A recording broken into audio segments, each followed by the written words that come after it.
السلام علیکم ورحمۃ اللہ وبرکاتہ۔ میں محمد عظمت رضا رضوی، نظامی استاد جامعۃ الرضا فاطمۃ الزہرا شہر گجرات، درجہ عالمیت کی متعلمات سے مخاطب اور نور الانوار کا درس دینے جا رہا ہوں۔ میں آپ سے بھی مخاطب جس سبق کو پڑھ رہے ہیں، سن رہے ہیں۔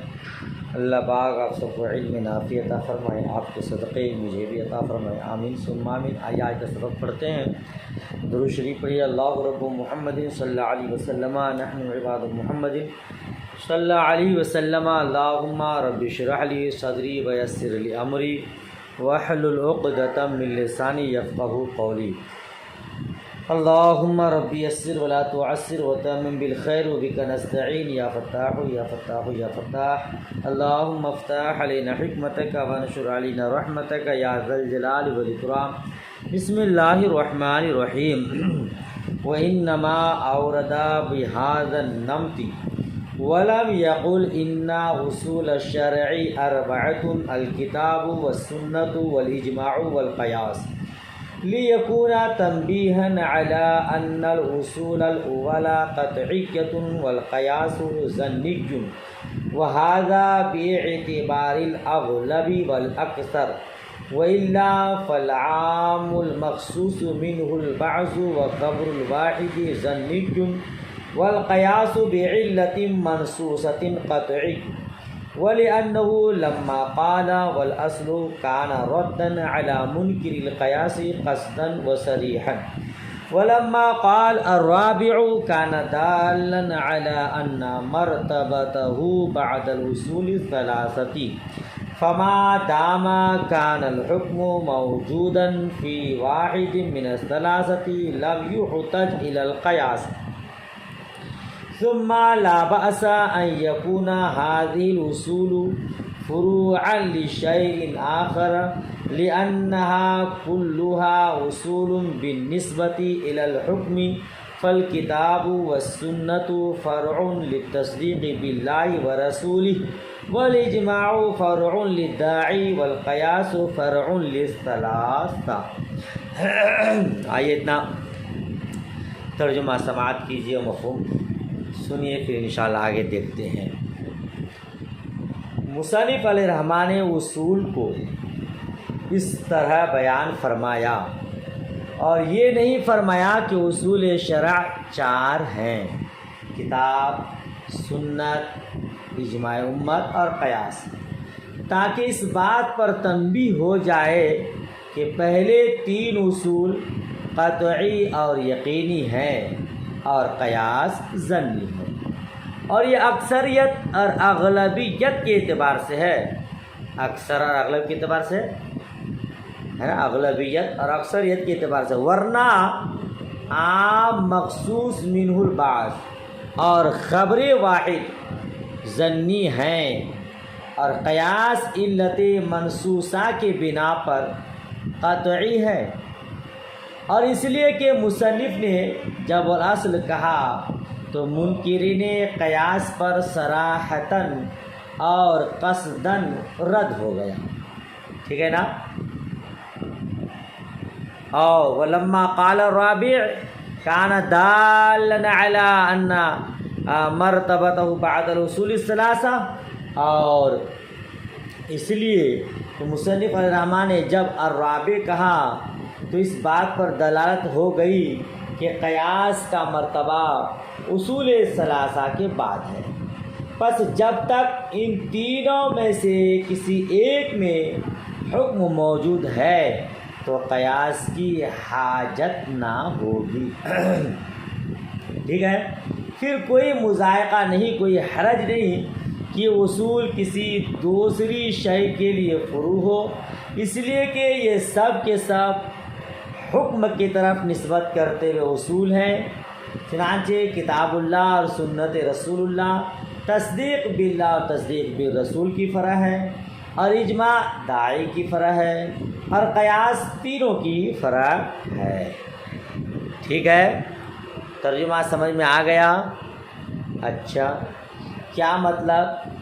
یاد رکھیے گا، صاحب نور الانوار اس عبارت میں ایک اعتراض اور اس کا جواب ذکر فرما رہے ہیں۔ اعتراض ہے کہ جب قیاس بھی اصل ہے، جیسا کہ مصنف کی عبارت والاصل الرابع القیاس سے واضح ہے، تو مصنف نے ان اصول کو اس طرز پر کیوں بیان فرمایا؟ یعنی 3 اصول پہلے فرمایا، قیاس کو الگ سے ذکر فرمایا ہے نا، تو شروع ہی میں کیوں نہیں کہہ دیا اعلم ان اصول الشرعی اربعۃ، کہ شریعت اسلامیہ کے اصول 4 ہیں، اسی میں بیان ہو جاتا، مگر پہلے 3 اصول کو الگ سے بیان کیا اور اس کو الگ سے بیان کیا۔ اس کی وجہ کیا ہے؟ یہ اعتراض ہو سکتا ہے نا، تو اس کا جواب یہ ہے۔ پہلا جواب، مصنف اپنے بیان سے مخاطب کو اس بات پر تنبیہ کرنا چاہتے ہیں، آپ کو بتانا چاہتے ہیں کہ اصول ثلاثہ یعنی کتاب، سنت، اجماع قطعی اور یقینی ہے، اور قیاس جو ہے یہ ظنی ہے اور غیر یقینی، ٹھیک ہے نا۔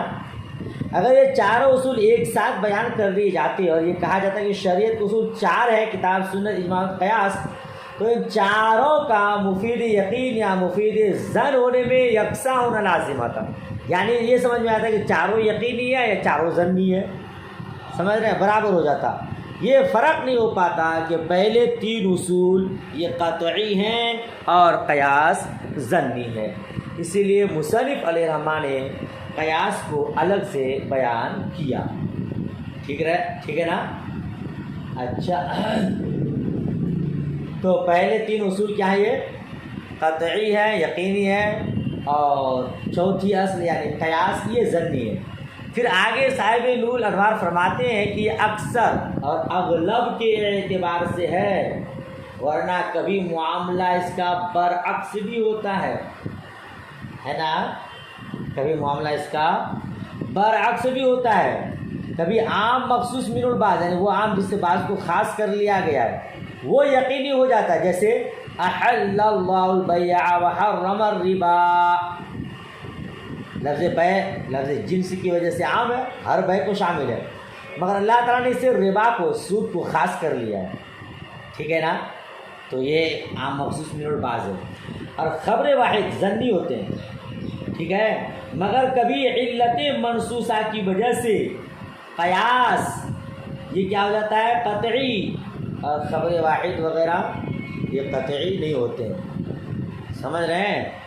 جیسے آپ نے ابھی پڑھا اس قیاس کی مثال جو کتاب اللہ سے مستنبط ہے، یعنی حالت حیض میں وطی کی حرمت پر لواطت کو قیاس کرنا علت اعضاء کی وجہ سے، تو اب لواطت یہ قیاس ہے، لواطت کی حرمت یہ قیاس ہے، مگر کیسا قیاس؟ ظنی ہے، نہیں یقینی ہے، وہ حرام ہے، سمجھ رہے ہیں۔ تو معلوم کیا ہوا کہ اکثر اور اغلب کے اعتبار سے ہے، ورنہ کبھی قیاس علت منصوصہ کی وجہ سے یقینی ہو جاتا ہے۔ بہرحال تو اس لیے الگ سے بیان کیا تاکہ یہ معلوم ہو جائے کہ پہلے 3 اصول قطعی ہے، یقینی ہے، اور قیاس یہ ظنی ہے، ایک جواب۔ دوسرا جواب مصنف اربان صاحب نور الانوار نے یہ بیان کیا، ولما قال وَلِأَنَّهُ لَمَّا قَالَ وَالْأَصْلُ كَانَ رَدًّا عَلَى مُنْكِرِ الْقِيَاسِ، یہاں سے دوسرا جواب اس طرح بیان کیا کہ جب مصنف نے کہا والأصل، چونکہ بعض حضرات قیاس کا انکار کرتے ہیں، بعض حضرات قیاس کو دلیل نہیں مانتے ہیں، تو صاحب مصنف اربان نے اس کو الگ سے بیان کہا اور اصل رابع کہا۔ اگر ایک جگہ بیان کرتا چاروں اصول کو تب بھی ان کی تردید ہو جاتی، مگر جب الاصل الرابع القیاس کیا تو صراحتاً ان کی رد ہو گئی۔ جو لوگ قیاس کو دلیل نہیں مانتے، اصل نہیں مانتے ہیں، ان کی صراحتاً تردید کرنا مقصود تھا، اسی لیے مصنف علیہ الرحمٰ نے اس کو الگ سے بیان کیا کہ قیاس بھی چوتھی دلیل ہے۔ ہاں یہ اور بات ہے کہ اس کا مرتبہ ان تینوں کے بعد ہے، سمجھ رہے نا۔ اچھا، پھر آگے تیسرا جواب دیا ولما قال الرابع کان دالا، پھر کہے کہ الگ سے کیوں بیان کیا؟ تو صاحب نور الانوار فرماتے جب الگ سے رابع کہہ دیا، رابع کہہ کے مصنف علماء کو اس بات کی طرف اشارہ کرنا تھا کہ پہلے 3 کا مرتبہ اب پہلے ہے، اور اس کا مرتبہ ان تینوں کے بعد ہے۔ جب تک حکم ان تینوں میں سے کسی ایک میں موجود ہوگا تب تک قیاس کی طرف رخ نہیں کریں گے، قیاس کی ضرورت محسوس نہیں کریں گے۔ ہاں ان تینوں میں سے کسی میں نہ ہو تب جا کر کے قیاس کی طرف رخ کریں گے، رجوع کریں گے، اور پھر انہی تینوں پر قیاس کریں گے، کتاب اللہ، سنت رسول اللہ اور اجماع امت میں۔ سمجھ شریف میں بات آئی؟ اسی لیے مصنف رحمٰ نے وَالْأَصْلُ الرَّابِعُ الْقِيَاسُ کو الگ سے بیان کیا۔ بات ختم ہو گئی۔ اب اس کے بعد کہتے ہیں کہ ثم لا بأس، ثم لا بأس، نہیں پڑھے اس عبارت کو، پھر اس میں کوئی حرج نہیں کہ یہ تینوں اصول کسی دوسری چیز کی فرع ہے۔ یہاں سے بھی اعتراض کا جواب دینا چاہتے ہیں۔ اعتراض یہ کہ مصنف رحمٰ نے کتاب، سنت، اجماع، قیاس کو اصل کہا ہے، اصول ہیں یہ لوگ، حالانکہ یہ تینوں کسی دوسری کی فرع ہے۔ چنانچہ کتاب قرآن مجید یہ اللہ کی فرع ہے کہ اللہ تبارک و تعالیٰ موجود، پھر اس کے وجود کے بغیر قرآن نہیں ہو سکتا، تو قرآن مجید جو ہے یہ اللہ کی فرع ہے۔ اور سنت رسول اللہ یہ مصطفیٰ جان رحمت صلی اللہ علیہ وسلم کے وجود کی فرع ہے۔ حضور صلی اللہ علیہ وسلم ہیں تو حدیث کا وجود ہے نا۔ اور اجماع یہ داعی کی فرع ہے، داعی دعوت دینے والے، یعنی علت مثبتہ ثابت کرنے والے علت کی فرع ہے۔ اور قیاس ان تینوں کی فرع ہے، لہذا مصنف رحمٰ کو چاروں کو اصل کہنا، اصول کہنا درست نہیں، بلکہ یہ چاروں فروع ہیں۔ سمجھ شریف میں بات آ گئی؟ کتاب اللہ کی، سنت رسول اللہ کی، اجماع داعی کی، قیاس ان تینوں کی، چاروں فروع ہیں، اصل نہیں۔ تو اس کا جواب دیا اس میں کوئی حرج نہیں کہ ایک چیز ایک اعتبار سے اصل ہو اور دوسری کی طرف نسبت کرتے ہوئے فرع، ٹھیک رہنا، کیونکہ اصول و فروع یہ دونوں اضافی چیزیں ہیں جی، لہذا ایک اعتبار سے اصل، دوسرے اعتبار سے فرع ایسا ہو سکتا ہے۔ جیسے ایک شخص اپنے بیٹے کے اعتبار سے اصل اور باپ کے اعتبار سے فرع، ہم اپنی اولاد کی طرف نسبت کرتے ہوئے اصل ہیں، مگر ہم اپنے باپ کی طرف نسبت کرتے ہوئے فرع ہے۔ تو ہم ایک طرف اپنے بیٹے کی طرف نسبت کرتے ہوئے اصل اور باپ کی طرف نسبت کرتے ہوئے فرع۔ اسی طرح کتاب، سنت، اجماع، قیاس یہ احکام کی طرف نسبت کرتے ہوئے اصول ہیں، ٹھیک ہے، اگرچہ دوسری چیزوں کی طرف دیکھتے ہوئے یہ فروع ہیں، لہذا اس میں کوئی حرج کی بات نہیں ہے، ٹھیک ہے نا۔ اتنا سمجھ گئے تو چلیے آگے پڑھتے ہیں۔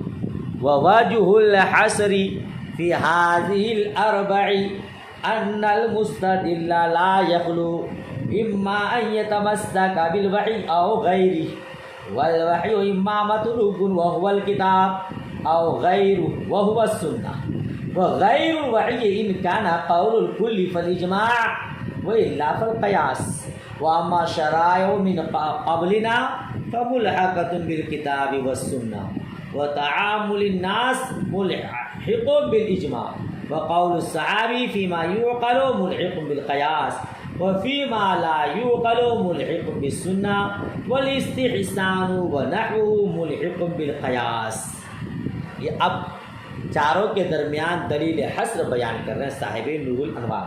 ترجمہ دیکھیے، ان چاروں میں حصر کی وجہ یہ ہے کہ دلیل پیش کرنے والا مستدل، استدلال پیش کرنے والا، دلیل پیش کرنے والا لا یخلو خالی نہیں ہے۔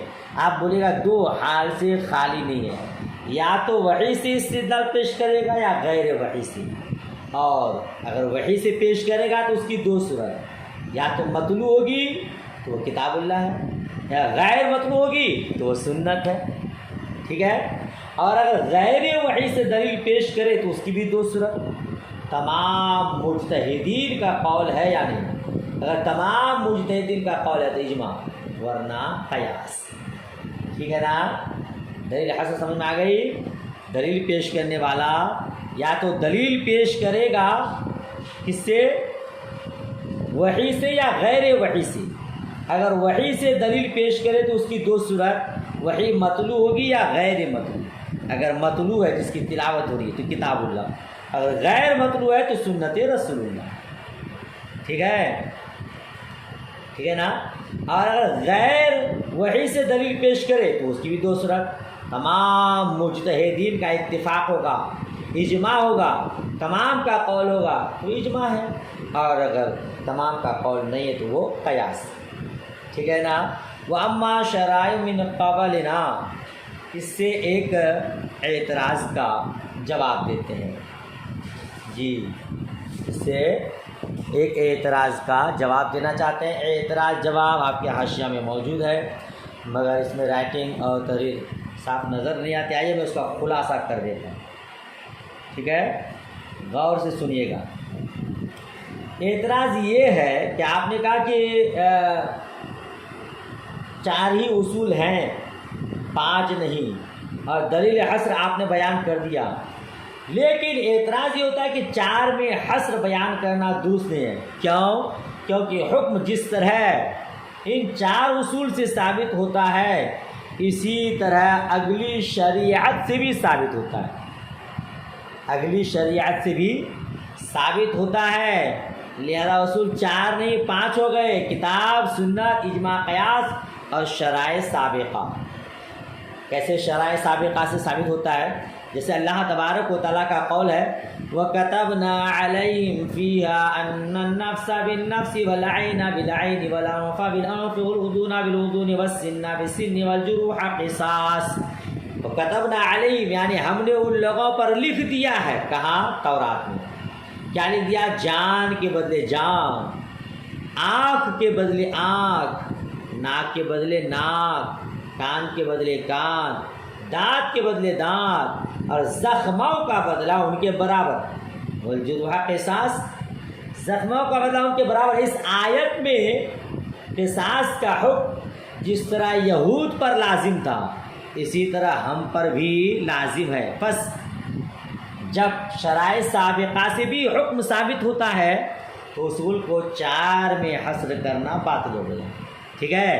تو اس کا جواب کیا ہے؟ اس کا جواب یہ ہے کہ ہم پر شرائع سابقہ اس وقت لازم ہوتی ہیں جب ان کو اللہ اور اس کے رسول نے بغیر انکار کے بیان کیا ہو، اور اگر اللہ اس کے رسول نے بیان نہ کیا ہو، یا بیان تو کیا ہو مگر بیان کرنے کے بعد صراحتاً انکار کر دیا ہو، یہ کہہ دیا ہو لا تفعلوا مثل ذلک، اس کے برابر تم نہ کرو، اس طرح نہ کرو، یا دلالت انکار کر دیا، مثلا کسی حکم کو بیان کرنے کے بعد یہ کہہ دیا ہو کہ ان کی ظلم کی جزا ہے، جیسا اللہ تعالیٰ نے فرمایا ہے وَعَلَى الَّذِينَ هَادُوا حَرَّمْنَا كُلَّ ذِي ظُفَرٍ وَمِنَ الْبَقَرِ وَالْغَنَمِ حَرَّمْنَا عَلَيْهِمْ شُحُومَهُمَا إِلَّا مَا حَمَلَتْ ظُهُورُهُمَا أَوِ الْحَوَايَا أَوْ مَا اخْتَلَطَ بِعَظْمٍ ذَلِكَ جَزَيْنَاهُمْ بِبَغْيِهِمْ۔ اور یہود پر ہم نے حرام کیا تھا ہر ایک ناخن والا جانور، اور گائے بکری میں سے حرام کی تھی ان کی چربی مگر جو لگی ہو پشت پر یا اتڑیوں پر، یا جو چربی کے ملی ہو ہڈیوں کے ساتھ، یہ ہم نے سزا دی تھی ان کو ان کی شرارت پر۔ جی، یہود پر ناخن والا جانور، گائے بکری، یہ سب کیا تھے؟ حرام کر دیا تھا، اور جو چربی لگی تھی وہ سب کو حرام کر دیا تھا، مگر یہ کیوں ان پر حرام کیا تھا؟ ان کی سرکشی کی بنا پر یہ سزا تھی۔ تو شرائع سابقہ کے احکام ہم پر لازم نہیں ہوتے ہیں، اور جب ان کو اللہ نے بیان کیا ہے تو وہ شرائع سابقہ کتاب الہی کے ساتھ ملحق ہو جائیں گے۔ وَكَتَبْنَا عَلَيْهِمْ فِيهَا أَنَّ النَّفْسَ بِالنَّفْسِ، ہم نے جو لکھ دیا ان پر جان کے بدلے جان، تو اس کو اللہ تبارک و تعالیٰ نے ہماری کتاب قرآن مجید میں بھی بیان کیا ہے۔ تو اب یہ شریعت سابقہ نہ رہی بلکہ ہماری شریعت ہے۔ اب مصطفیٰ جان رحمت نے اگر بیان کیا ہے تو ہماری سنت ہے، سمجھ رہے ہیں؟ اور اگر انکار کے ساتھ بیان کیا کہ ہم نے ان پر جیسے یہ چیزیں بتایا میں آپ کو حرام کیا تھا، ان پر ان کی شرارت کی بنیاد پر، تو اب وہ ہماری شریعت نہیں، اس سے ہمارے احکام ثابت نہیں ہوں گے، سمجھ رہے ہیں؟ تو اگلی شریعت تو کیا کریں گے؟ ہماری شریعت سے ملحق ہے۔ اگر بیان کیا نہیں کیا تو وہ ہماری شریعت نہیں ہے۔ لہذا شرائع سابقہ کو 5واں اصول قرار دے کر 4 اصول میں حصر کو باطل کرنا درست نہ ہوگا۔ سمجھ شریف میں پوری بات آئی، آگے بڑھی۔ وہ تعامل الناس، یہاں سے بھی ایک اعتراض کا جواب، یہاں سے بھی ایک اعتراض کا جواب ہے۔ اعتراض ہوتا ہے کہ 4 اصول میں حصر باطل ہے، کیونکہ حکم جس طرح کتاب سنت اجماع قیاس سے ثابت ہوتا ہے، اسی طرح لوگوں کے غور و فکر سے بھی حکم ثابت ہوتا ہے۔ پس اصول شرعی 4 کے بجائے 5 ہوئے، ٹھیک ہے، حصر کرنا درست نہیں ہوا۔ تو اس کا جواب یہ دیا کہ لوگوں کا جو تعامل ہے، غور و فکر، یہ اجماع کے ساتھ لائق ہے۔ جی ارے بھائی، اجماع کسے ہیں؟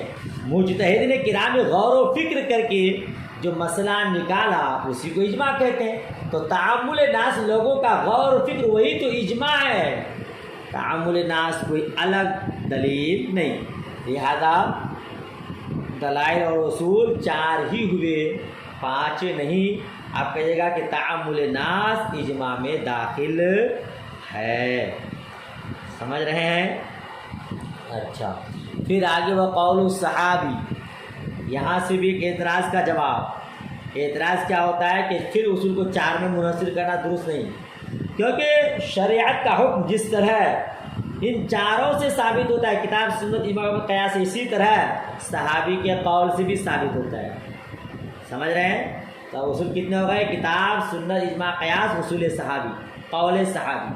تو اس کا جواب یہ کہ صحابی کا قول اگر قیاس کے مطابق ہے، عقل و قیاس میں آنے والی بات ہے، تو قیاس سے ملحق ہے، اور اگر قیاس اور عقل کے مطابق نہ ہو تو وہ سنت کے ساتھ لائق ہے۔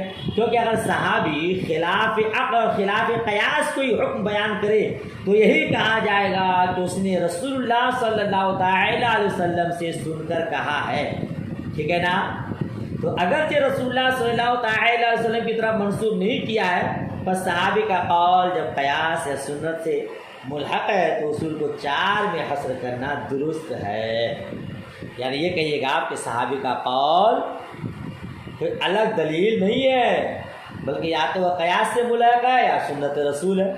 اگر صحابی نے بیان کیا اور کہا کہ حضور نے یہ فرمایا ہے تو رسول کا قول ہو گیا، سنت رسول۔ اور اگر اس نے صاف نہیں کہا کہ حضور نے یہ فرمایا اور وہ خود کوئی قول بیان کر دیا تو ہم کو یہی کہنا ہوگا کہ کیونکہ ان کے وہ شریعت کے پابند ہیں، لہذا وہ بلا شبہ مصطفیٰ جان رحمت صلی اللہ تعالی علیہ وسلم سے سن کر ہی کہا ہے۔ تو قول صحابی قیاس یا کیا کہتے ہیں کہ قیاس سے ملحق ہے یا سنت رسول سے ملحق ہے، وہ الگ کوئی دلیل نہیں ہے، ٹھیک ہے نا؟ چلیے بات ختم ہو گئی۔ والاستحسان، کیا کہا؟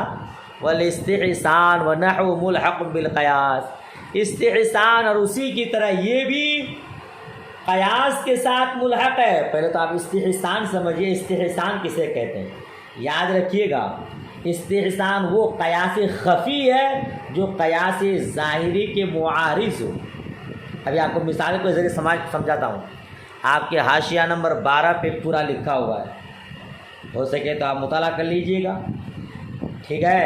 تو یہاں پھر اعتراض یہ ہوتا ہے کہ جس طرح احکام 4 اصول سے ثابت ہوتے ہیں، اسی طرح استحسان سے بھی ثابت ہوتا ہے، لہذا اصول 5 ہو گئے، کتاب سنت اجماع قیاس اصول استحسان۔ تو اس کا جواب یہ ہے کہ استحسان یہ قیاس ہی کے ساتھ ملحق ہے۔ کیسے؟ کیونکہ استحسان قیاس خفی کا دوسرا نام ہے۔ استحسان کے تو وہ قیاس خفی جو قیاس ظاہری کے معارض، مثلا ہم نے کہا کہ پھاڑنے والے پرندے کا جوتا پانی پاک ہے، حالانکہ قیاس جلی ظاہری قیاس اس بات کا تقاضا کرتا ہے کہ پھاڑنے والے پرندے کا جوتا پانی ناپاک ہو۔ کیوں؟ کیونکہ اس کا گوشت حرام اور نجس ہے، اور جھوٹا گوشت ہی سے پیدا ہوتا ہے۔ بس جب پھاڑنے والے پرندے کا گوشت حرام اور نجس ہے تو اس کا جھوٹا بھی کیا ہونا چاہیے؟ حرام اور نجس ہونا چاہیے تھا، ہے نا؟ جیسے پھاڑنے والے درندوں کا گوشت ناپاک تو اس کا جھوٹا بھی ناپاک، ہے نا؟ لیکن قیاس جلی کو چھوڑ کر استحساناً قیاس خفی کی وجہ سے پھاڑنے والے پرندے کا جوتا پانی پاک قرار دیا گیا ہے۔ اور وہ استحسان کیسے ہے، قیاس خفی کیسے ہے؟ پرندے چونچ سے کھاتے ہیں، اور پرندے کی چونچ چونکہ ہڈی ہے، اور ہڈی پاک، یعنی پرندہ زندہ ہو یا مردہ ہو اس کا چونچ کیا ہے؟ پاک ہے، اور پاک چیز میں ملنے سے ناپاک نہیں ہوتا، لہذا پھاڑنے والے درندے کا جوتا تو ناپاک ہے، لیکن پھاڑنے والے پرندے کا جوتا ناپاک نہیں، کیونکہ درندے زبان سے کھاتے ہیں لیکن پرندے چونچ سے کھاتے پیتے ہیں، زبان سے نہیں، ٹھیک ہے نا۔ بہرحال مطلب یہ ہوا کہ استحسان کوئی الگ نہیں ہے مستقل، بلکہ وہ قیاس ہی میں داخل ہے، لہذا 4 ہی اصول ہوئے، 5 نہیں، ٹھیک ہے نا۔ لہذا ان چیزوں سے کیا کہتے ہیں کہ اعتراض کرنا درست نہیں ہوگا۔ اتنی بات سمجھ میں آ گئی تو چلیے یہیں تک رکھتے ہیں، کیونکہ آگے پھر سبق لمبا ہو جائے گا۔ اتنے کو اچھے سے یاد کیجیے۔ دعائے خیر میں یاد۔ اللہ حافظ، خدا حافظ۔